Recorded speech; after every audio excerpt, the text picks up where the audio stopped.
house lights up a little bit more? I would.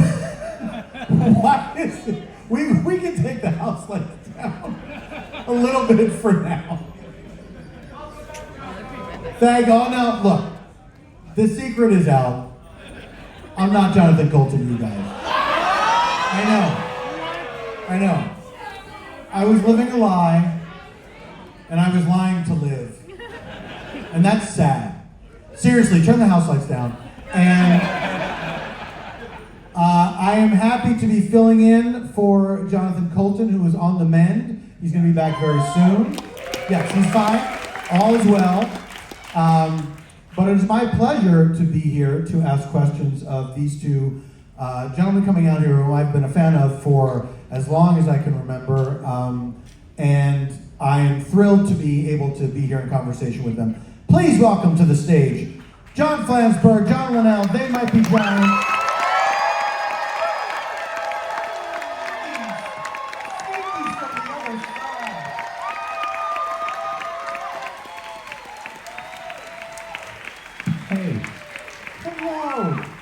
It is such a privilege to be here. See, anyone can do it. It's easy. Guys, how is your cruise going so far? Hectic. Complicated, yeah. Oh, yeah. What's going on? Well, I was jealous of Coulton's problems. Sure. And so I've taken crazy antibiotics. Uh-huh. And I can barely think straight right now, so I'll be giving very interesting answers to all your Fantastic. Yeah. This is a nice overlap. It segues smoothly into the rest of the week, where one guy was sick, now he's fine, and another guy takes his place. We have to have a designated patient at all times. We can turn the house lights down. And John, how is your cruise going? It's going great. I didn't go to the thing yesterday, and or was it today? The beach. I've already lost track of it. By the thing, do you mean getting off the boat? The beach thing. The beach, yes. Oh, yeah. Half Moon Cay, the man-made island, made by a corporation for mankind to enjoy.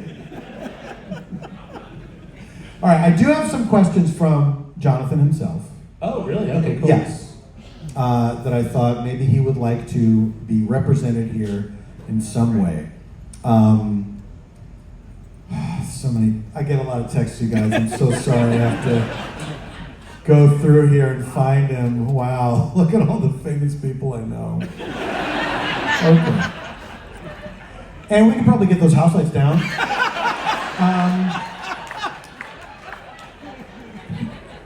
We had a parallel experience at a place I believe you've been to in Largo in Los Angeles. Indeed. Yeah, I tried for about 15 minutes to get the lights to go down, and it turns out the lighting I had left for the evening. Oh, that's interesting. Yeah. Well, it's, you know. We are just told that's exactly what has happened. The lighting guy has disappeared. Apparently it's the same lighting guy. Oh my God. He's checking with the bar, he says. I mean, if it's gone that far, we probably should just move on. Yeah. Jonathan would like to know. He says, I'm always curious about how their collaboration works and has evolved. They've been pals for, all caps, decades. It's one of those professional, creative marriages. Must be interesting.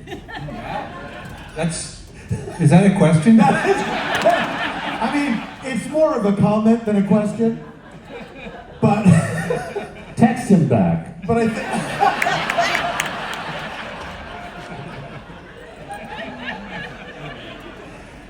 think I get what he's asking, which is when you have been collaborating together for such a long time, it can't necessarily stay the same way the whole time, can it? I mean, have there been things that have changed over the years? I think that I would say our method. It only gets better. It's true. But I think that part of it, because we've been doing this so long, is the evolving technology has changed. So there are all these other ways that we could, we started out with floppy disks that we walk across the street to give to one another. You know? Now it's we scream out the window at each other. we actually are deliberately trying to come up with new ways of working and collaborating, and I'd say we've actually succeeded a few times recently. I mean, a lot of times we write individually. That's it's no secret. It's no secret, guys. Yeah, I don't know. What would you say? I think the problem is behind the music. That show sort of makes everything into a drama. We started the band because we were friends. We're trying to figure out ways to not be friends. And so, and I mean, while being in a band can sort of feel like you're two cats in a pillowcase at times, because we have to travel. I've spent probably months of my life at this point with my thigh against John's thigh. Heard each other's stories. Yes. There was something about and I don't remember who started it, but there was someone who was asking a similar question, and one of us said, you can come to resent the way somebody breathes. But it was not specifically aimed at, but it was very clear. I think that was me, and I think John was deeply offended, because that was more than 20 years ago that I said that. There's more than one person that breathes in this band. That's a fun mystery to figure out who it could be. Yeah. Everyone has a motive, staying alive. Jonathan goes on to ask. And they're multi-generational draw at this point. They're really filling big rooms and their crowds run the gamut, which is so rare for a band that's been around this long. They're classic and new somehow. Maybe oh my God, he also said woo. Maybe credit to the kids record. Oh, maybe credit to the kids record. But I wonder what else they think is part of that. That is a thing that has been so wonderfully astonishing to me, that you guys are, I can think of very few acts that retain fans, gather new fans of all different generations, and right? Yeah, I mean, it's like we have one new fan. It happened just now. Yes. Somebody came in. Come across. Oh, this person came in so close by it. I guess I'll see what these guys are about. I like him. When did you notice that phenomenon? Because is it something that you don't know what's happening. House lights. Why did everyone scream just then? Because the fire lights finally went down. I really felt like phenomenon was a secret word.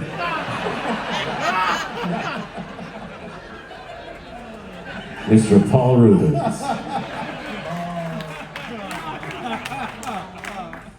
It's that.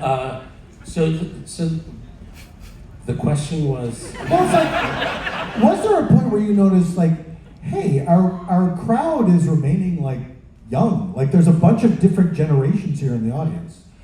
The thing I've learned from doing a bunch of interviews in the past couple of years is when you say that, it sounds like pure bullshit. When you say yeah, it's really weird. It's like the audience is all ages. Who's Sammy Davis Jr. wouldn't. It's a very jive thing to say. It doesn't sound right. The fact that it's true maybe is important, but it's not really. It doesn't sound good. And I would say, remember, we don't exactly know why. I mean, it is. Right. It is incredibly lucky because older people don't go out as much. So and older people are incredibly boring audiences.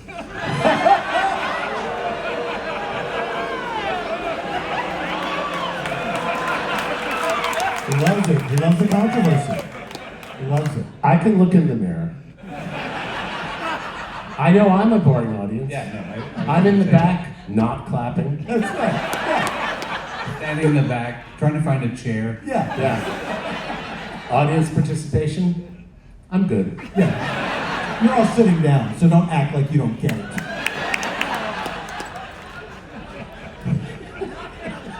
I like the way this is going.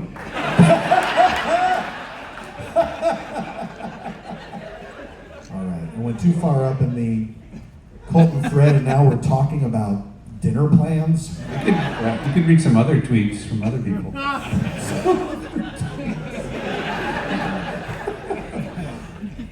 So, who is someone that you are? I want to talk about the present day. Who is somebody that is inspiring each of you? An artist that's inspiring. It doesn't have to be music. It could be anything.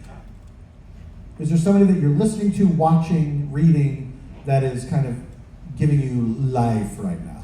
Have you heard that Smoko song? The song Smoko? Smoko? No, I've not heard Smoko. I'm on Smoko! Leave me alone, I'm on Smoko! It goes like that. I don't know if they're from New Zealand or Australia, but evidently Smoko means like a smoke. Guy. It's a smoke break. Australian. Oh, God. Smoko! It's a really good song. So when you are Smoko, it's something where people should leave you alone. Yeah. Yeah. Okay. Did you ever have a job where like the only people who got to take a break were people who were smokers? Oh yeah, absolutely. And then you pretend that you smoke too, so you can go on break.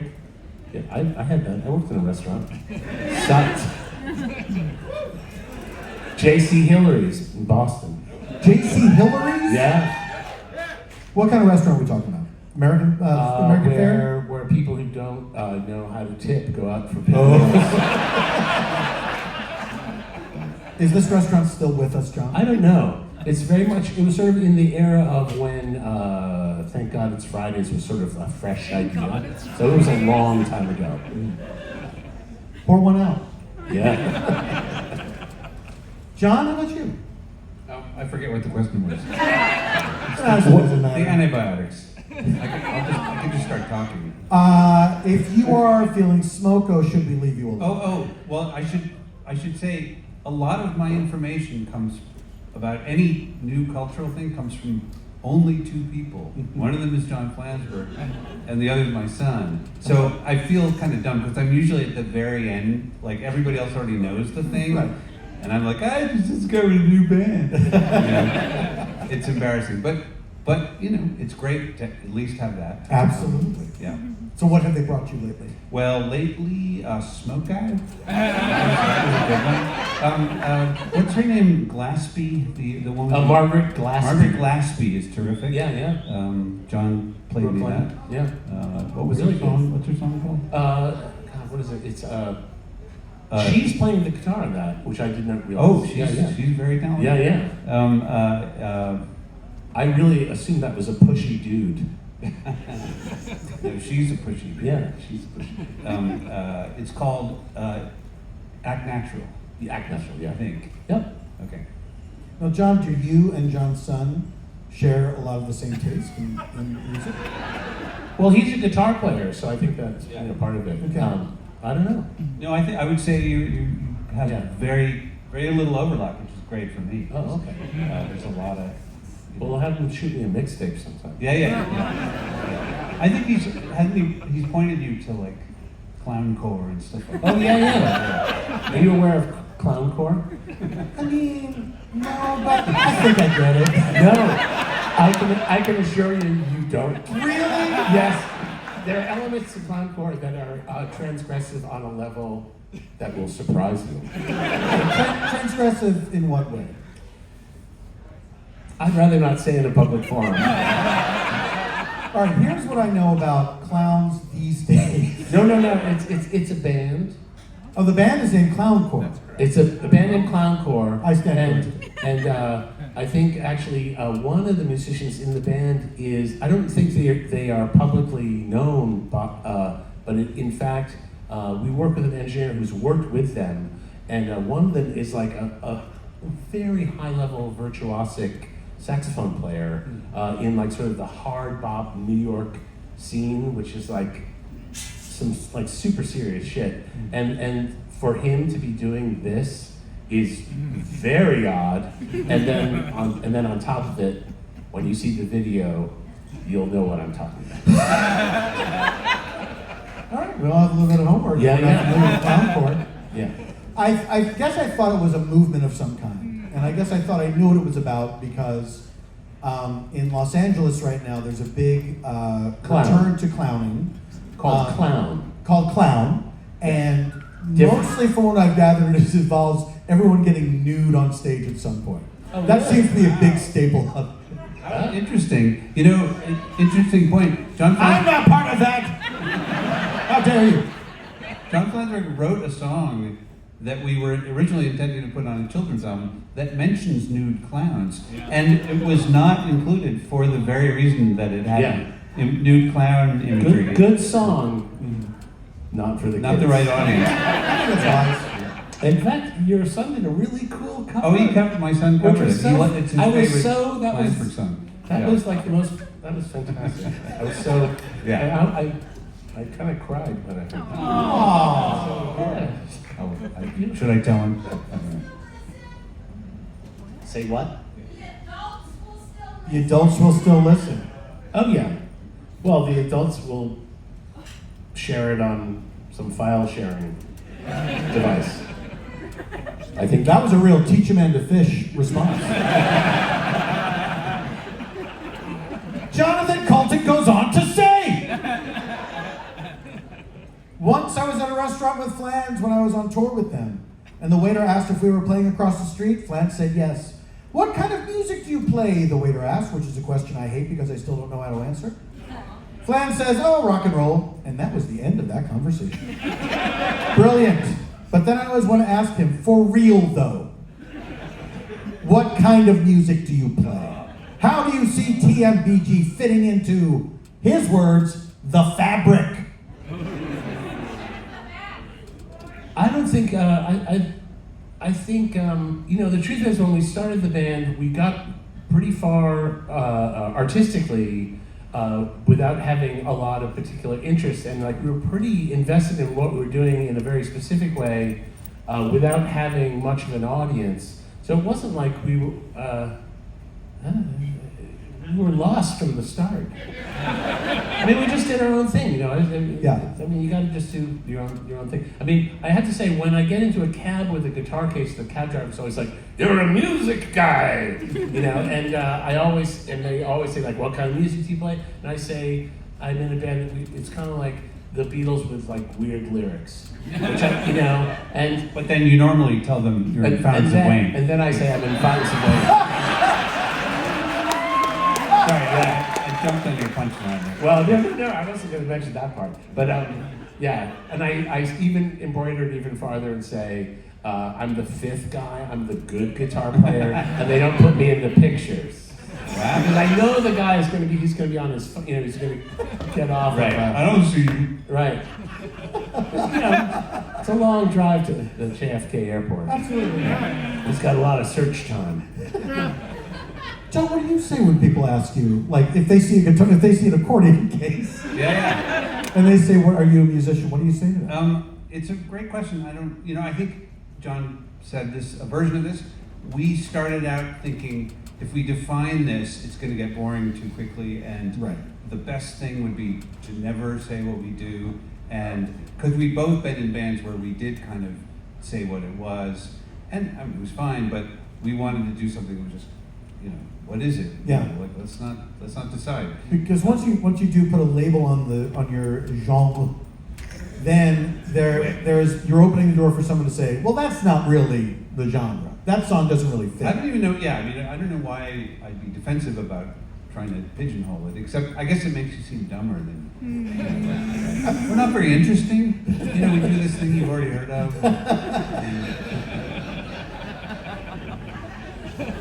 That's oh, I cannot wait for your Rock and Roll Hall of Fame induction to hear those words.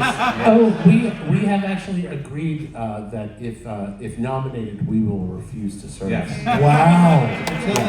Until they get the monkeys in there, I really don't feel comfortable. Listen, you know, we've got 2 Grammys. We know awards are bullshit.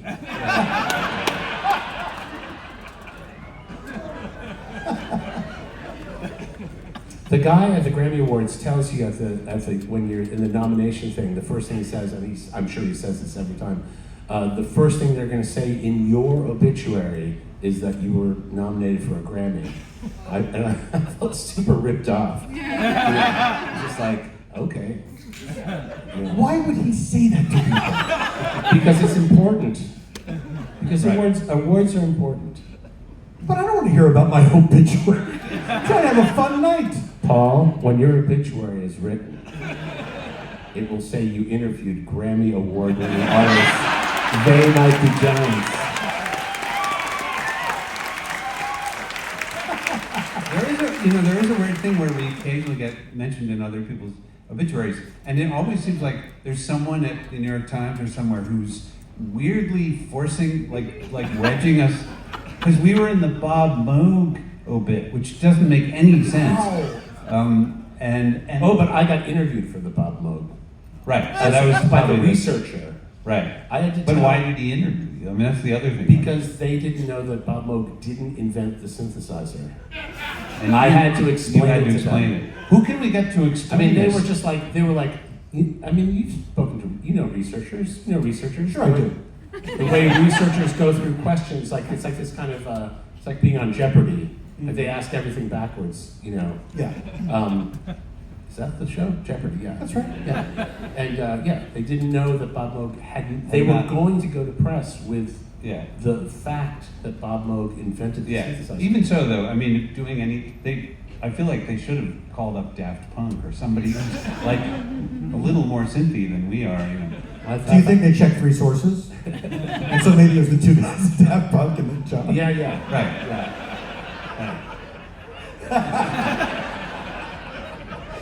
Hold on a second, I can't hear you. Let me take my helmet off. Who invented what? I don't want this night to end. I said I don't want this night to end. Well, John, I know this is not what we're here to talk about, but could you please tell the Jean Simmons story you told the other night? The Jean Simmons story. Yes. Well, that's a fact checker. A fact yeah. checker related story. That's what reminded me of it. Yes, I was out. John Hodgman had gotten some kind of a job. A veteran of the cruise had gotten a job. I don't know how you get a job like this.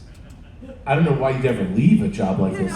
He got hired by Food and Wine to go to fancy places and eat and drink for free, and then talk about it, which sounds like it'd be pretty easy. And he said, like, "Do you want to come along? I've got to interview this fancy bartender, this woman who's the big new thing in Manhattan."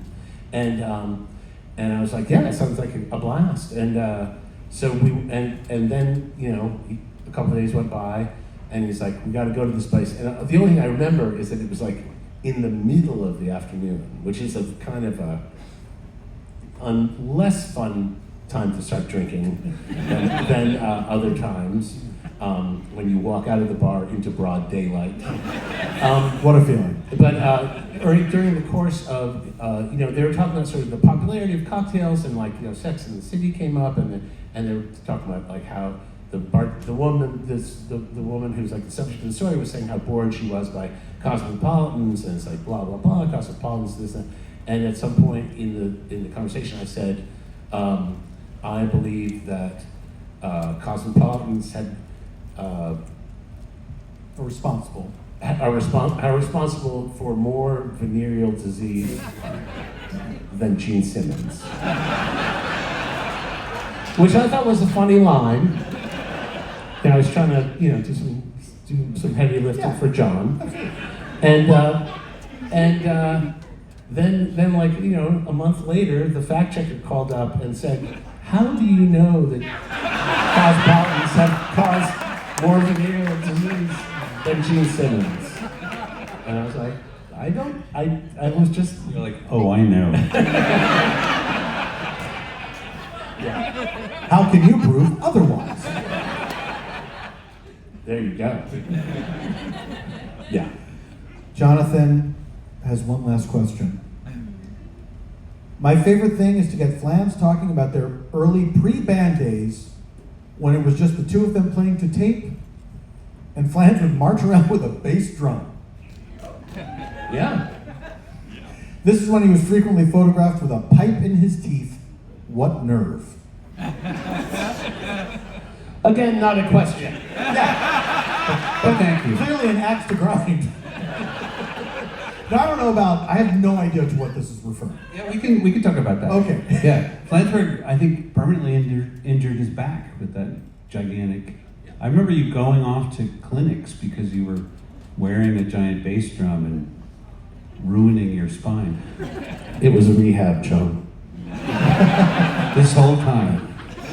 No, it was. I had a big bass drum. It was a big part of the show. You know, I mean, we kind of came out of this performance art scene where, like, initially we did sort of a prop thing, Mm-hmm. But we were like we were the band in these clubs where other people were, as we used to say, like lighting their hair on fire with light bulbs in their eyes, just boilerplate performance art. Absolutely. And we were the house band, but we felt like, oh, okay, we've got to like saw an egg in half at least once during the show, which we did. I gotta ask, raw or boiled? It was raw. Okay. Yeah. And so what would be like in the set with the big bass drum? Like were you doing guitar and accordion back then? Yeah, Okay. that was the And setup. Yeah. We had a reel-to-reel tape recorder, which had drum tracks on it. We lived in this fantastic apartment. We got a big apartment, just sort of by accident in Clinton Hill, which is near Park Slope, and Fort Greene.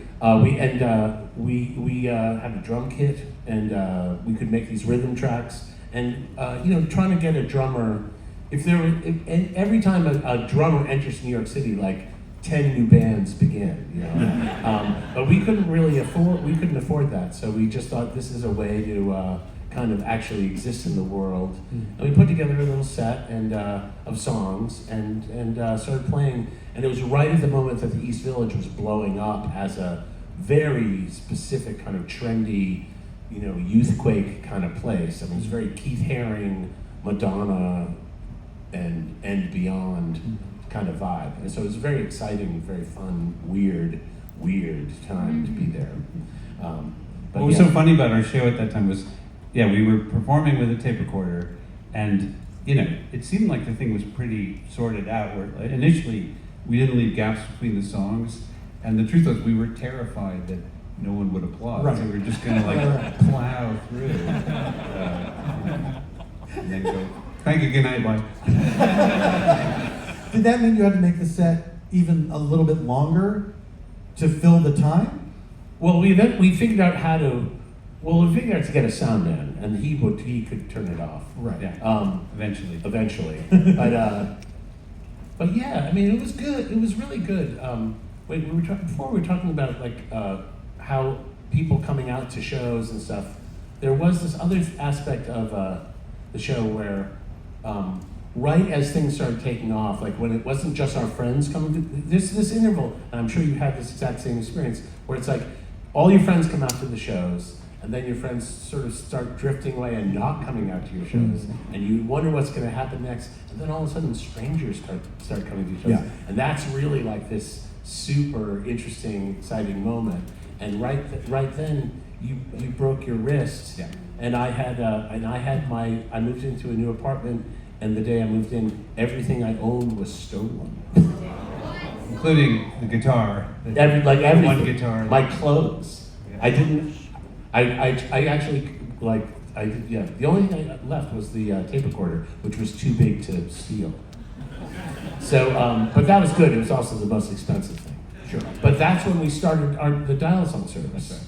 Right. And so we bought a telephone machine, and that was we turned crumminess into crumb-aid. So, yeah. Where did you get the big bass drum? I ordered it from Ludwig. They don't make them anymore. They didn't make them even then. You had to order it. It was a special order.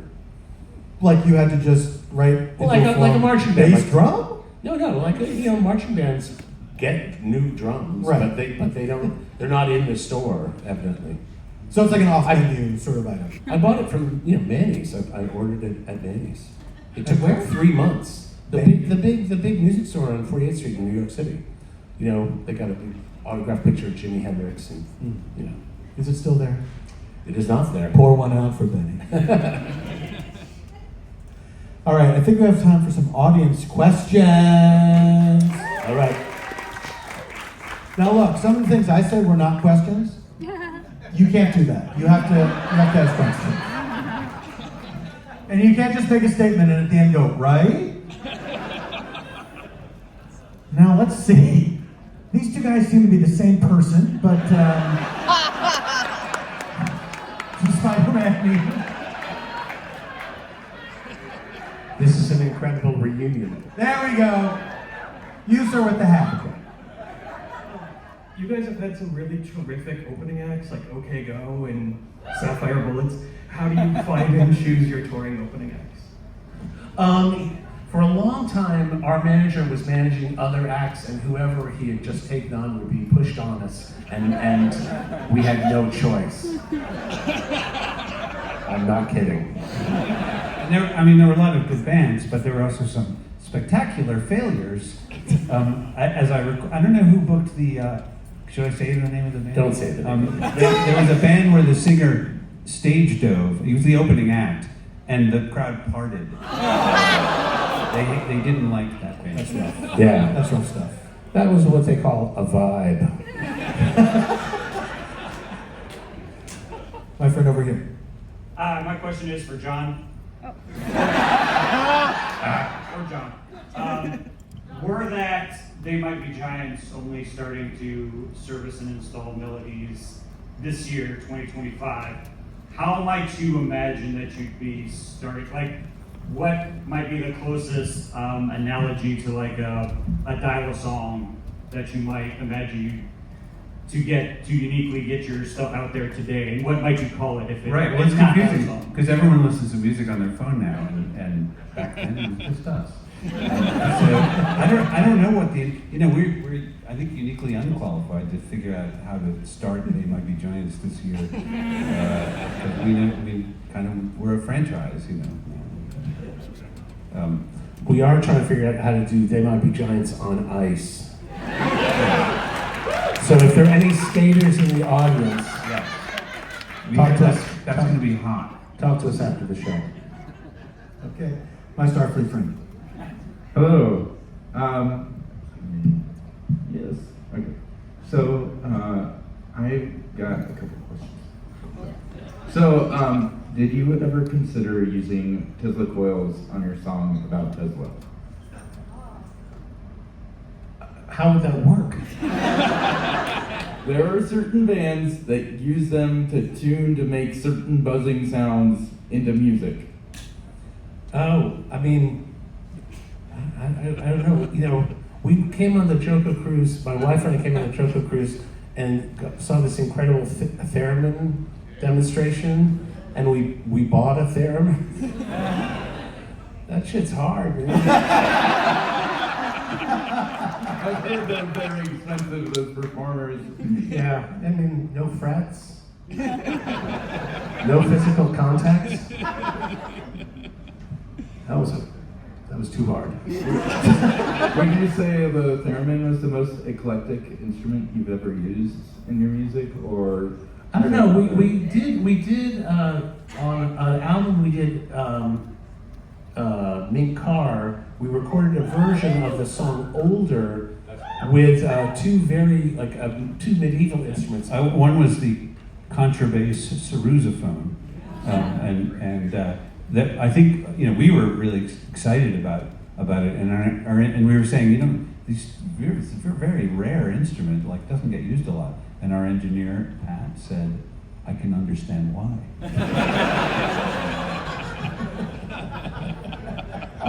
One last thing, my friend Max over here has brought you Tim Tams. She was afraid you might be too anxious to come bring them. Do you want Tim Tams? Sure. Do the Tim Tam Slam. Thank you very much. And then over here? Do you think they're dosed? I hope so, man. You try it first, Paul. Oh, thank you. Thank you very much.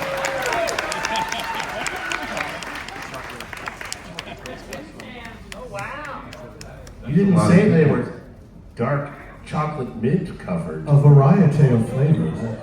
That looks like it's worth the price of admission. Hi guys, I'm John. I run the website This Might Be a Wiki. Yeah, I know. Hey. Let's get a hearty round of applause to this hour for keeping our shows more interesting than they would be otherwise. I wanted to share an anecdote, which is we started a Discord a couple months ago, and the Village Voice just uploaded a huge archive of 80s, papers on the Internet Archive. And yesterday, a fan found the page that Gloria, who left the voicemail, was reading that has the intellectuals, the Kiss Clinic, and dial-a machine. Wow. Yeah. Okay. So for people who aren't familiar with, I'm going to use the word lore like I know what that means. The lore behind it. We had this phone machine in the kitchen of my studio apartment in Brooklyn, and basically we had a song going out to the world, and there was a message machine, so it took incoming messages. And for the first couple of years, 10 or 15 people would call during the day, and they would just hang up. There was a point where women in discotheques would actually give the number to boys that they were trying to get away from. And those were the strangest, those were the saddest messages, because the boys were like, hey, it was fun meeting you the other day, but weird message. I kept it to unlimited outgoing message for a long time, and we would advertise on the back page of the Village Voice, which was this sort of classic hippie culture thing. It would be, most messages were like, last week Grateful Dead show, you, blonde hair, bandana, me, something, let me be, I want to meet you, whatever, that kind of thing. And we just sort of slipped in there and started advertising this dial-a-song service as kind of the best way to get the word out for $10 a week. And so this woman called up and left a 15-minute message talking on she was on the other thing besides star 69. There was also a thing where you could make a three-way call, you could dial into a third call. Yeah. And so she called with her best friend, and she had this extraordinarily vivid New York accent, and you assume she's sitting in bed with a bunch of tam-tams. And she's talking to her friend, and the friend is just the classic, no. Yeah. What are you talking about? Yeah, and the tape goes, we put a portion of this on one of our on the B-side of an EP that we were doing, and it sort of became notorious, but the best thing, honestly, the full experience of that tape, which I'm not sure, it's sort of lost to time, but she has every New York City problem, the person running the shower in the middle of the night for 2 hours, why? And it's I don't know, Gloria, I don't know. I feel like it's Library of Congress material. Yeah. I think Folkways could put up that as a record. And Paul said to ask a question, so do each of you have maybe a tease, a sentence about the upcoming album? Why so long? That was a question. Yes. Is that the tease? Why so long? Yes. Okay. Right here. Hello, John and John. Hello. Hi. They might be giants. If you guys are actual giants, would you use your giant size for good or evil? Oh yeah. Well, somebody asked us that we had the poster for the gigantic movie had a gigantic Abraham Lincoln trashing the city. Do you remember that? And that was we get a little, we've seen a lot of references to giants, and we're always trying to backpedal and say we're not. It's not us. It's just a dumb. It's a dumb name we came up with. But the guy who was talking to me about the poster said, "So what do you do if there's a giant Abraham Lincoln?" And I quickly thought and said, "Giant John Wilkes Booth." And then we were like, "Well, then you'd have other problems."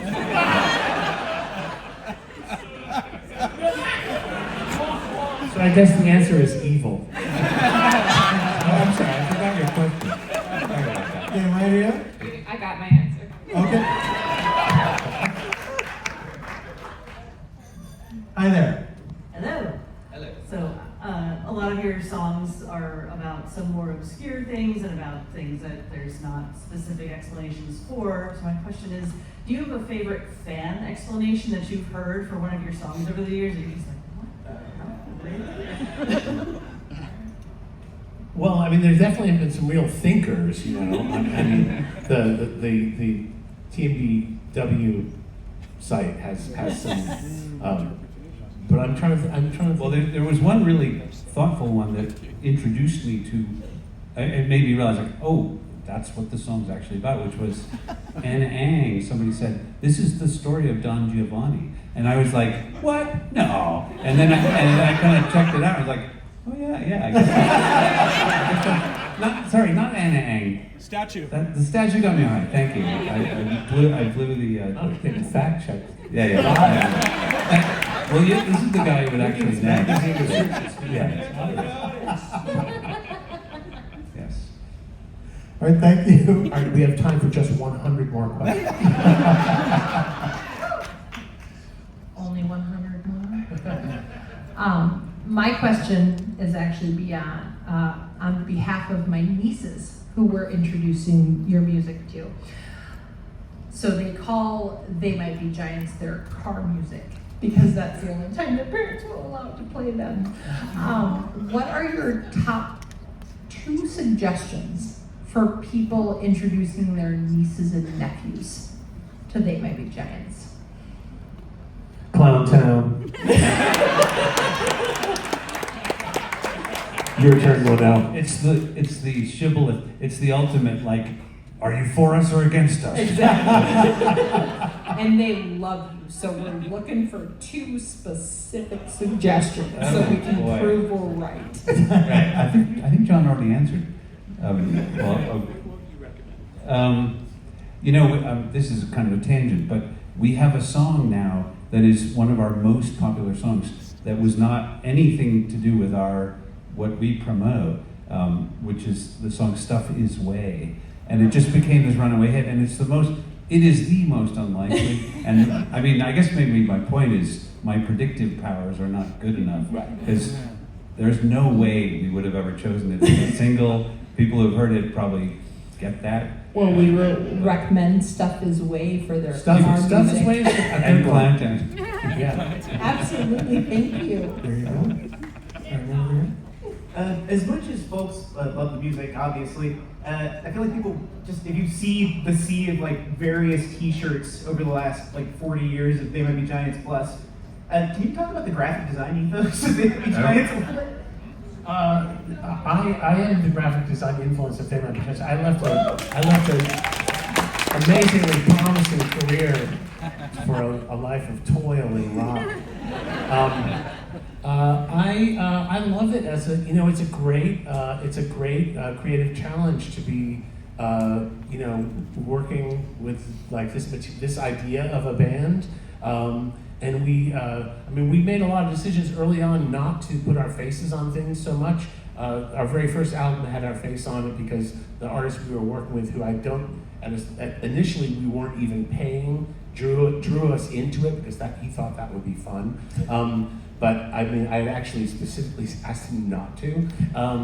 So we were trying to kind of go for a faceless, unidentified project. But when you make that decision, you kind of have to rise to the challenge of figuring out how to drive it with other imagery.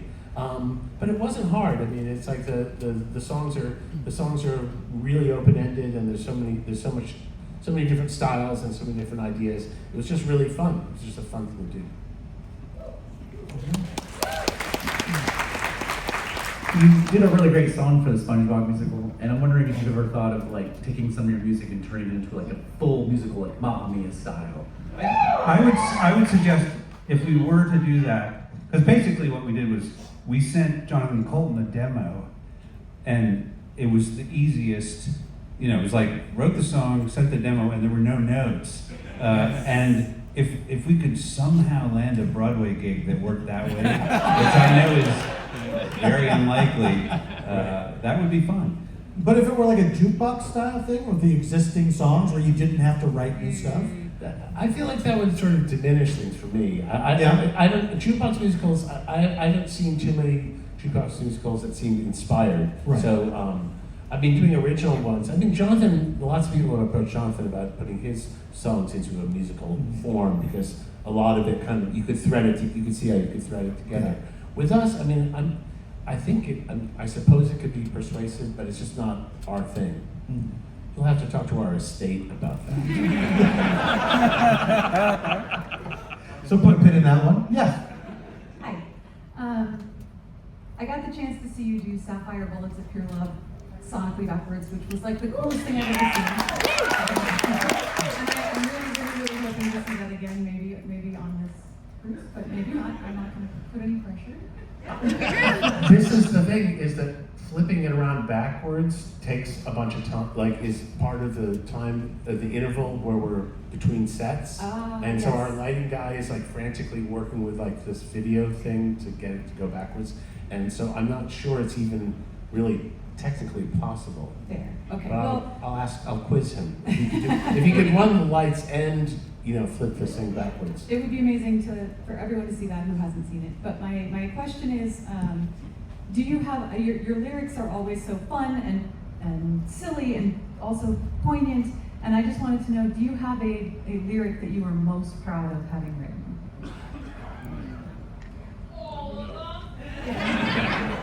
Good question. I would say, I'm proud of John Flansburgh for writing Piece of Dirt. I don't know if I can pick one out. I think it's probably an easier way to answer the question is what are lines of each other's. What that do you have kind like about me, John? Yeah. Finally say it. I like everything about you. Oh. I mean, Good answer. this might, it's just like, I think Anne Ang is actually a very excellent lyric. So, I wouldn't have picked that one, but it's so long ago. I know. There's a problem like that. Things really fell off after the second album. Agreed.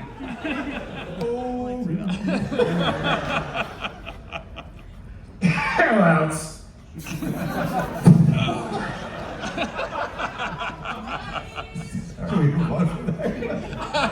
me. Yes. Hello. Hello. So I understand this isn't a signing, but I'm hoping you might be able to make an exception because what I have here is the flood puzzle. And if you're unfamiliar with the flood puzzle, more specifically what I have is two pieces of it that are completely solid white. And it makes for a very difficult puzzle. I bring it out at home and my family brings out the pitchforks. I have a pen in here and they make a platform for themselves. And I have this sign up written on the back. So could you possibly make an exception for my... It'd be pretty awkward if we said no, right?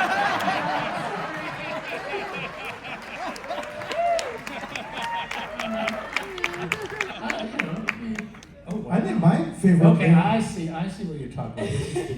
Wow, that's beautiful. My favorite lyric of the night is they make a platform of themselves. It's beautiful. Well, we're going to get a Sharpie and figure this out for you. There's a pen in there. There's a Sharpie in there. Here in the bag. And if I could just ramble on for a moment. Great setup. Thank you. I grew up homeschooled. More accurately, in high school, I was schooled in a strip mall. basically a private Christian homeschool.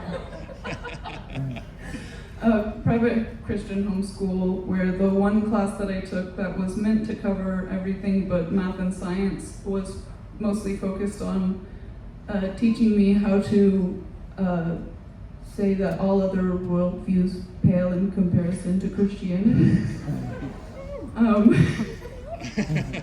Sorry.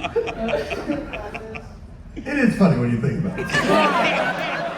Around that time is when I discovered your music, actually through autoplay on YouTube of Jonathan Coulton songs, which is kind of funny that I'm here. And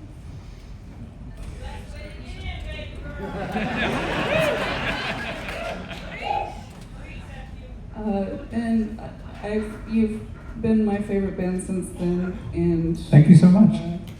You're welcome. Since I have to ask a question, You don't have to ask.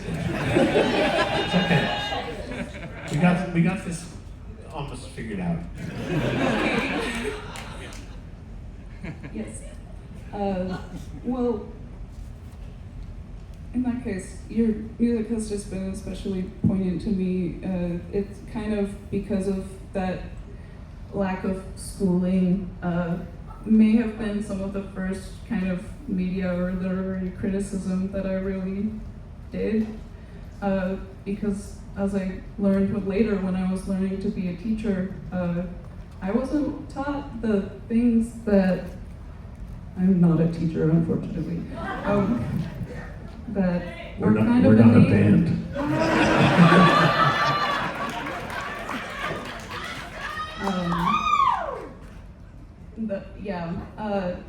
So I am very appreciative of all your work. And did you ever figure out how to sing like a girl without being stigmatized?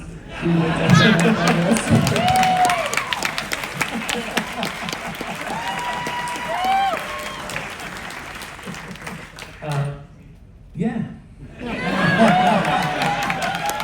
Thank you so much. I was going to Thank you. Thank you so much.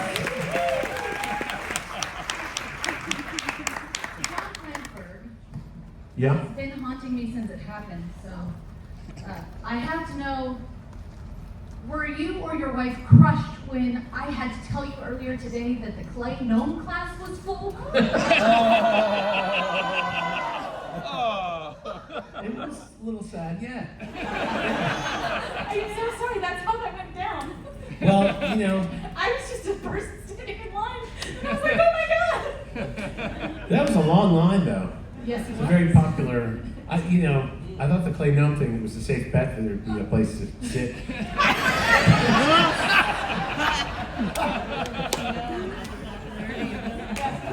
I did think about the assignment a little bit afterwards, though. Oh, cool. Well, I'll keep an eye out for the giant gnome. Yeah, it's all about scale.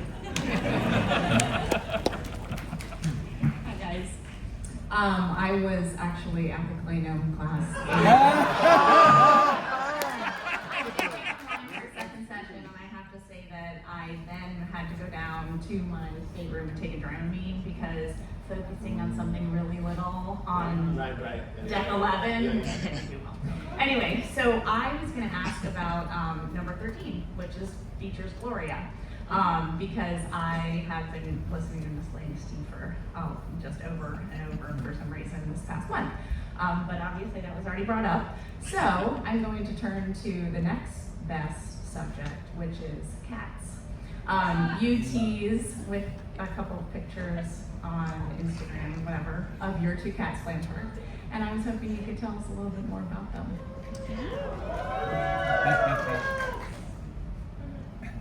I have a special message to Karen Brown, John's wife. Cats are beautiful. Let them into your world.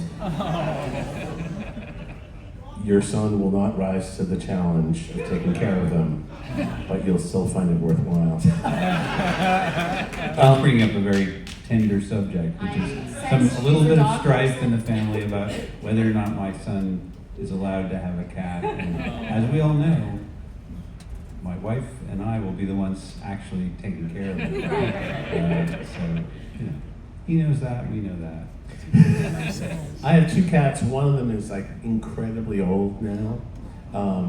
So we're just sort of like, you know, watching him.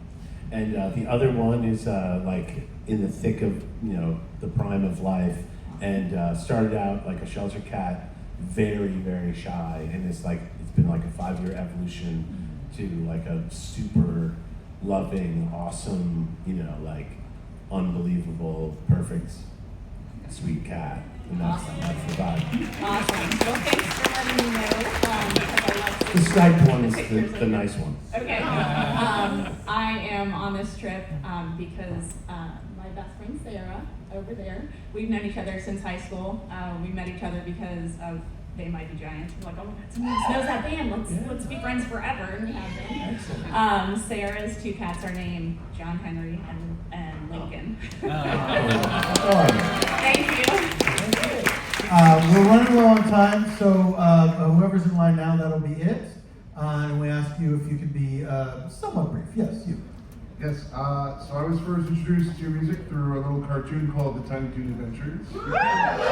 I'm curious what the backstory is that, how did that come about, and what the process was, and how did you work with them? In any way? Another incredibly easy gig for us because we had no involvement, and we just lucked out. You know, I think they said there's this thing, they described it, and they're like, and they'll give us money, and we're like, okay. Sure, you know, this is very early on. Well, I think we were on tour. Well, I guess we were on tour promoting Flood at the time as a duo. Yes, we were. Yeah, the beginning of 1990, because they obviously had the records out. But we were. I think we felt pretty broke. We were doing shows for like $200 a night. Was basically like those were our guarantees. Yeah, it was the moment where I should say we got the most money we'd ever gotten was a publishing deal from Warner Chappell, and I then had to acknowledge that I hadn't paid taxes in 7 years, and the entire amount of the check was handed over to the Internal Revenue. And that's how we became Republicans.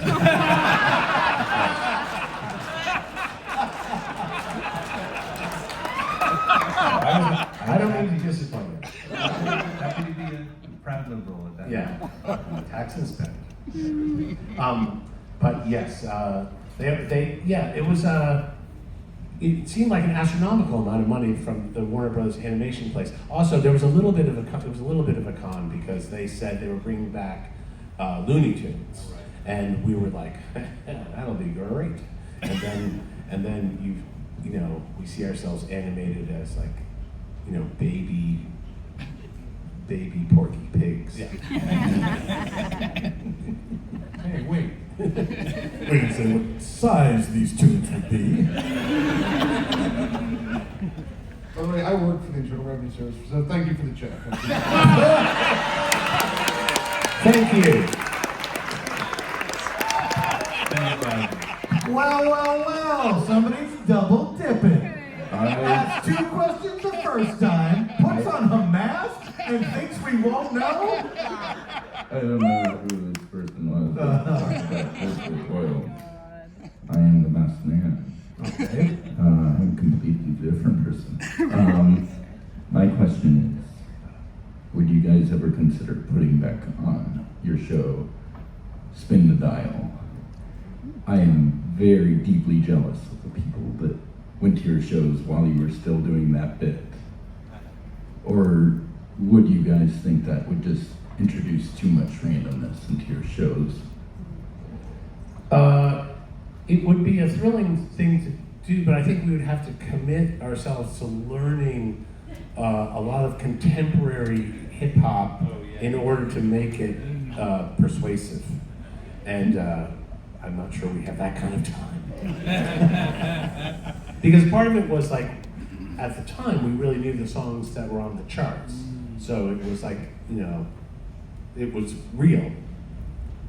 So many people thought that part of the show was fake. It was really frustrating. So, you know, what do you say? It was like when somebody's like, I know that was fake.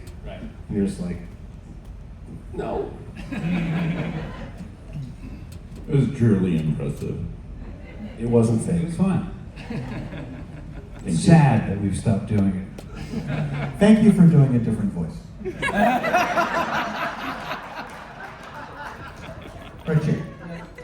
Hi there. So the first live show that we saw you at was Get closer to the microphone, sorry. was the 45th Gen Con. Did you enjoy the con and what were your favorite? In the Indiana Pacers auditorium, the arena there? Yeah. That was, I mean, I felt like I was in the Who. it was just like, we don't play like arenas like that. I mean, it was like huge, and in front of people who all like dug it. So yeah, it was like a dream gig. And what are your favorite board games? If you know anybody who books stuff like that, thank you. Hi there. Sorry to put out a second signing request, but my daughter's best friend. No.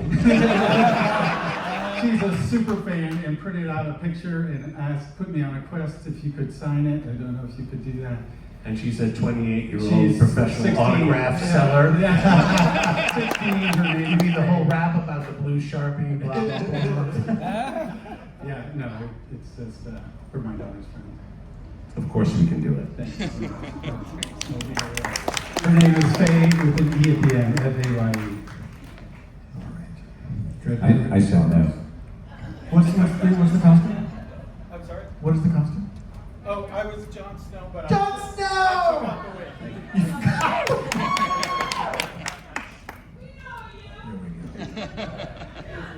Thanks for the laugh. Did you keep the Sharpie from the puzzle person? No, he had it. Okay, all right.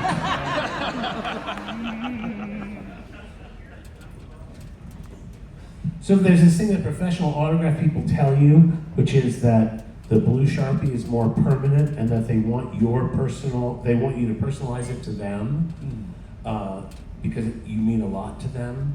And the truth is the blue Sharpie is the one that's not permanent and So they take off the erase their personalization. names. Yeah. Because Sell it on it's eBay. worth more on eBay that way. What a twisted world. Grifters. First, Paul, thank you so much for Mr. Show. I'm definitely the guy to thank. You're welcome. Bob and David, I don't know who they are. That's right.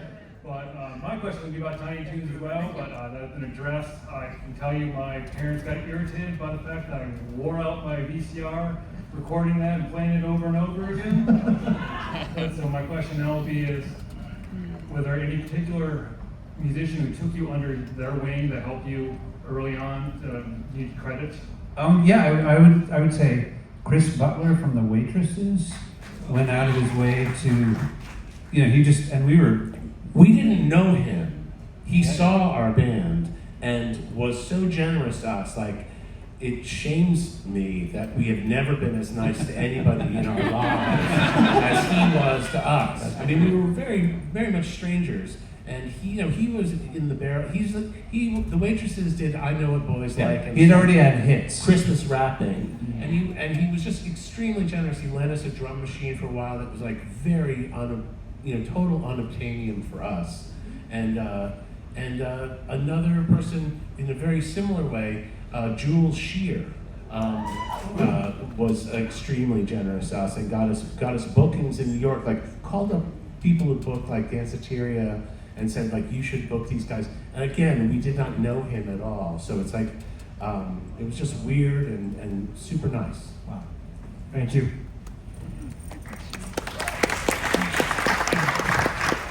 I'm going to pull this down because I'm height normative and stand.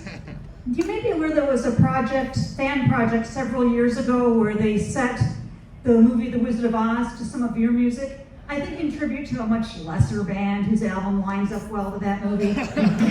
but in this case, like, they had Road Movie to Berlin over the credits and sometimes A Lonely Way over Dorothy singing Over the Rainbow. And I was wondering if there knowing about that, if there are any other movies you would like to see get that treatment with your music, or maybe conversely, movies you do not want to see get that treatment with your music.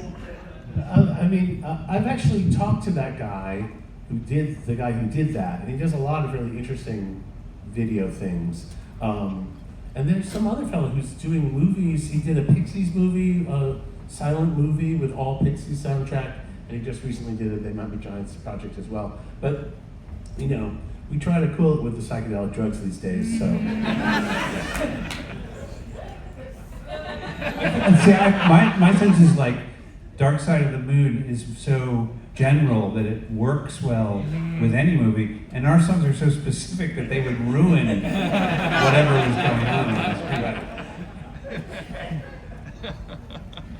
They should put our music to Crash.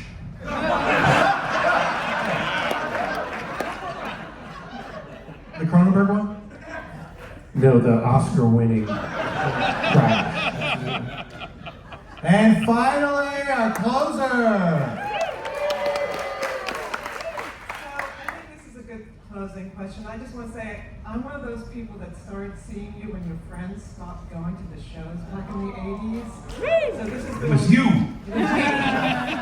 this has been a long ride for me. I remember when the first album came out, seeing it in the record store and going like, oh look, they got a record. Oh, that'll never last. But it has, you're here, it's been a long ride for all of us. Like, did you ever think that, what were your expectations? Did you ever think this was going to happen? I think we knew well enough to not predict it. Although I remember at some point you were like, we should keep doing this forever. And I was like, I don't know, Flans, that's a long time. But, yeah. What club did you see a show at? Like, where did you go? I wish I could pick, I wish I could Like figure Dorinka, out. Dr. B's, APC. Trying to figure it out. You know, it's the 80s, dude. No, APC, the Pyramid Club, Dorinka. I think it was like Dorinka. I remember one show in particular when I started to really like you guys, you know? I had to wait through like 4 bands, it seemed like, and they just Oh, 4 bands. Drum sets, and then they finally like cleared the stage. RT Fireflies. And put up the tape machine. It was like, oh, thank God. Oh yeah. we at one point, before we even broke into the performance East Village scene, we actually tried to do showcases at CBGB, and that was kind of miserable. I missed that. I missed that. But Oh, okay. I remember the the stick and all the more of the performance. The stick, yeah. And all that. It was great. Yeah. Like when you guys did the tape machine shows in Williamsburg a few years ago, like that was so nostalgic. Oh yeah. What happened? It's been a great ride. I hope it continues. I don't want to make it sound like No, it's exciting to meet you. We're stopping now. Thank you for coming out. What a scoop. You heard it here first. This is their final performance. We'd like to thank everyone. Thank you all so much for being here. Thank you for your wonderful questions. And thank you to John Flansburgh, John Linnell. Thank you. Thank you, Paula. And thank you, Jonathan Coulton, wherever you are. Bye, everybody.